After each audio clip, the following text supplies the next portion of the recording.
Assalamualaikum warahmatullahi wabarakatuh. Kami dari kelompok 5 atau kelompok E Biomedik 2 akan memaparkan hasil review 5 jurnal kami berikut dengan perbandingannya. Topik yang kami angkat adalah peran genetika dalam proses degenerasi atau gerontologi.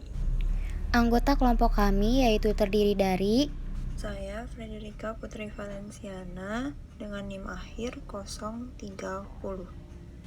lalu saya sendiri Wafa Zakianfri dengan NIM akhir 036. Saya Nanda Eka Putri Septianingsih dengan NIM akhir 044. Saya Wika dengan NIM akhir 048.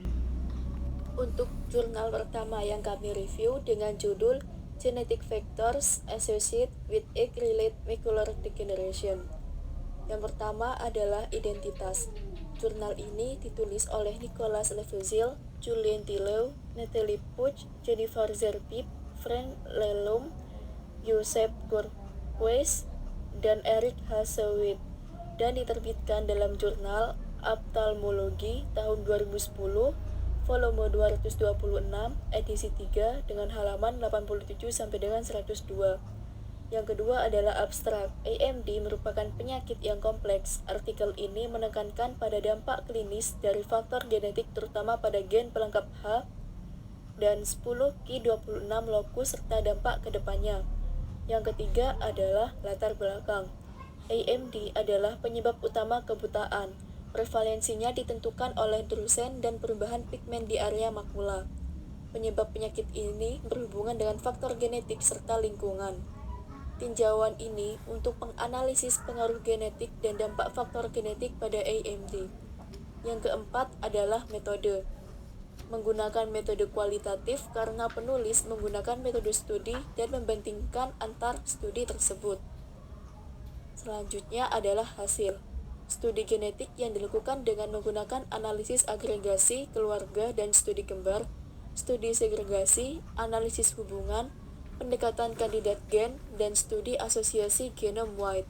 Faktor genetik yang terkait dalam AMD antara lain gen CFH, komplement C3, faktor pelengkap 1 gen VEGFA, lokus 10q26, jalur lipid, ApoE, dan gen kelas B tipe 1 reseptor pemulung. Faktor kerentanan genetik AMD menunjukkan dampak pada perkembangannya. Garis batas AMD juga dikaitkan dengan faktor genetik. Faktor lingkungan juga berpengaruh terlihat dari gabungan gen CFH dan rokok dapat meningkatkan prevalensi AMD. Biomarker genetik dapat menjadi pengobatan pencegahan di mana beberapa studi menunjukkan penurunan 25% pengembangan AMD dalam 5 tahun. Selanjutnya adalah kesimpulan. Dapat disimpulkan bahwa faktor genetik AMD dikatakan sebagai biomarker genom. Penyakit ini digunakan pendekatan biner untuk edukatif AMD dengan terapi anti-vegetarian. Jurnal yang kedua berjudul Age-Related Macular Degeneration: The Importance of Family History as a Risk Factor. Yang pertama, identitas jurnal tersebut. Jurnal ini ditulis oleh Huma Shahid dan kawan-kawan dan diterbitkan dalam Jurnal Ophthalmology pada tahun 2012, volume ke-96, edisi ketiga, rentang halaman 427 sampai 431. Yang kedua ada abstrak. Abstraknya menjelaskan tentang faktor risiko AMD yaitu riwayat keluarga dan menyimpulkan bahwa risiko AMD sangat meningkat ketika memiliki kerabat tingkat pertama yang terpengaruh AMD. Selanjutnya yang ketiga ada latar belakang. Kerentanan terhadap AMD dipengaruhi oleh usia, latar belakang etnis, genetik, dan faktor lingkungan. Penelitian ini ditunjukkan untuk mengukur secara akurat risiko terkait riwayat keluarga AMD di populasi Inggris. Yang keempat ada metode. Penelitian ini menggunakan metode kualitatif, dilihat dari sampel yang diambil, dan kuantitatif dilihat dari tabel-tabel presentasi yang dijabarkan. Yang kelima ada hasil. Dari 495 kasus yang diteliti, terdapat 81% dengan neovaskularisasi koroid dan 19% dengan atrofi. Kasus AMD rata-rata berusia 79,6 tahun dan kebanyakan merokok, tetapi tidak ada penjelasan serta perbandingan rasio jenis kelamin. Proporsi kasus keluarga bahwa orang tua sebanyak 14% dan saudara kandung 21%. Pengetahuan tentang riwayat keluarga saudara kandung lebih baik dibanding dengan riwayat keluarga orang tua. Yang keenam ada kesimpulan. Risiko AMD akan meningkat ketika memiliki kerabat tingkat pertama yang terpengaruh. Jurnal ketiga yaitu The Genetics of Age-Related Macular Degeneration or AMD, Novel Targets for Designing Treatment Option. Yang pertama, identitas. Jurnal ini ditulis oleh Felix Grassmann, Sasha Faucher, dan Bernhard Weber, diterbitkan dalam jurnal Paramedics and Bioparamedics tahun 2015 pada volume 95 halaman 194-202. Abstraknya, AMD merupakan penyakit progresif retina, menyoroti kerangka genetik dari tahap awal hingga akhir, serta mencari potensi penemuan obat baru. Latar belakang dari jurnal ini, lebih dari 30 juta orang di seluruh dunia terkena AMD. Tahap awal ditandai dengan penumpukan bahan ekstraseluler yang bila tidak ditangani akan menyebabkan hilangnya penglihatan yang tidak dapat disembuhkan. Lalu metode. Metode pada jurnal ini menggunakan metode kualitatif, dilihat dari data-data yang ditampilkan penulis untuk memperkuat jurnal.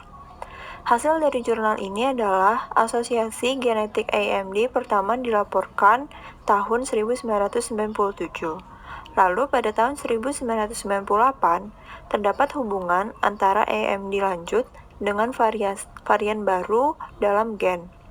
Lalu tahun 2005, diidentifikasi varian umum dalam gen faktor komplement yang terkait dengan AMD.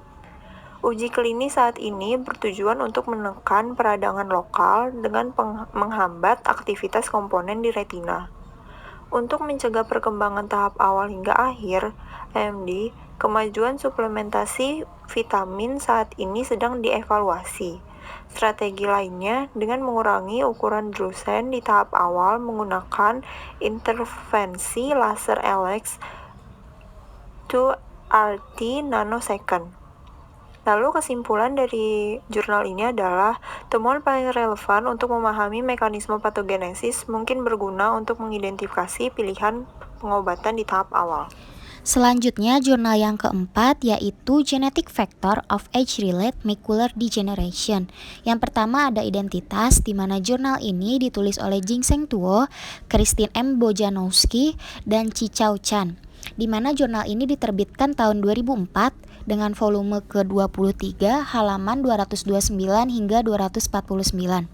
Lalu yang kedua ada abstrak.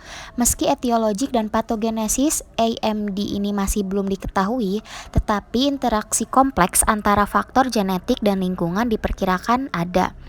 AMD masih terus meningkat secara signifikan seiring bertambahnya usia. Gen terkait AMD ini secara rinci diidentifikasi melalui studi penyakit retina degeneratif monogenik dan oleh studi pada hewan rekayasa genetika.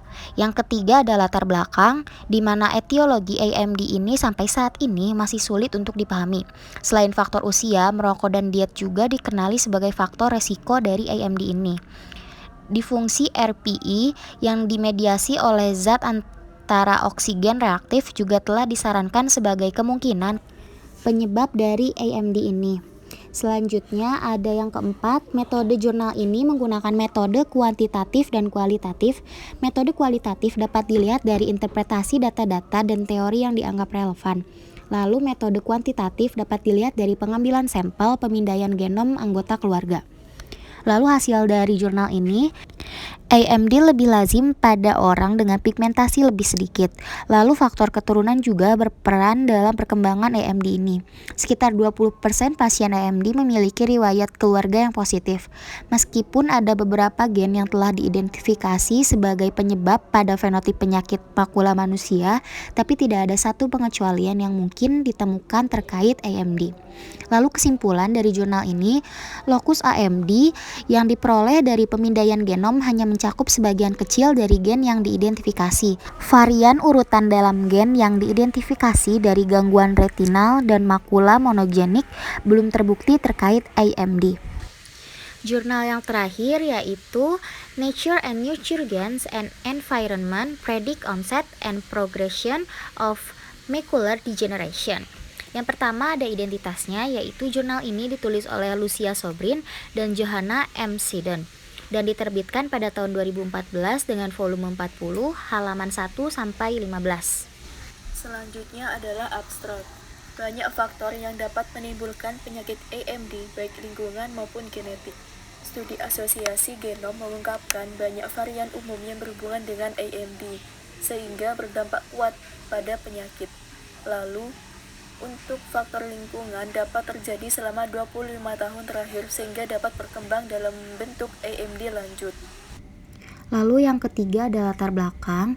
Ada juga kemajuan besar dalam mengidentifikasi varian genetik yang berdampak pada resiko AMD, sehingga pengetahuan tentang varian resiko genetik untuk penyakit ini ditambah dengan pengetahuan tentang faktor resiko non-genetik selama 2,5 dekade terakhir telah meningkatkan kemampuan untuk mengelola dan menasehati pasien serta kemampuan untuk memprediksi pasien mana yang akan mengembangkan bentuk lanjutan dari penyakit ini. Yang keempat ada metode. Metode yang digunakan pada jurnal ini adalah kualitatif, dilihat dari adanya data berupa gambar serta tulisan interaksi dan kutipan-kutipan dari literatur yang digunakan. Hasil dari jurnal ini adalah faktor resiko non-genetik AMD, salah satunya merupakan rokok. Diperkirakan 29% wanita penderita AMD dikaitkan dengan rokok. Merokok dapat meningkatkan risiko perkembangan AMD. Selain itu, kardiovaskuler memiliki faktor risiko yang sama dengan AMD. C-reactive protein atau CRP dan homocysteine adalah dua biomarker untuk kardiovaskuler yang telah dikaitkan dengan risiko AMD. Faktor risiko dapat dimodifikasi dan mengubah melalui efek pada penanda inflamasi sistematik.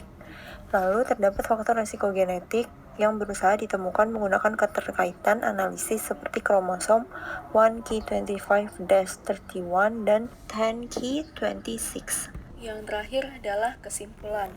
Faktor genetik dan lingkungan dapat menyebabkan berkembangnya onset AMD. Terdapat pendekatan dengan metode prediktif untuk menghitung sensitivitas dan spesifik di ambang risiko, dan juga sebuah model multi-state Markov yang dapat memprediksi progresi antara tahapan AMD. Jadi, dari kelima jurnal yang telah kelompok review dapat disimpulkan bahwa AMD atau Age-Related Macular Degeneration dapat terjadi di negara berkembang maupun negara maju. Menurut jurnal Genetic Factor Associated with Age-Related Macular Degeneration, Age-Related Macular Degeneration merupakan penyebab utama kehilangan penglihatan mata khususnya di negara maju. Untuk jurnal Age-Related Macular Degeneration, The Importance of Family History as a Risk Factor, Age-Related Macular Degeneration AMD ini adalah penyebab utama gangguan penglihatan orang tua di negara berkembang. Untuk jurnal yang The Genetic of Age-Related Macular Degeneration, Novel Target for Designing Treatment Option, AMD ini merupakan penyakit kehilangan penglihatan di negara bagian barat.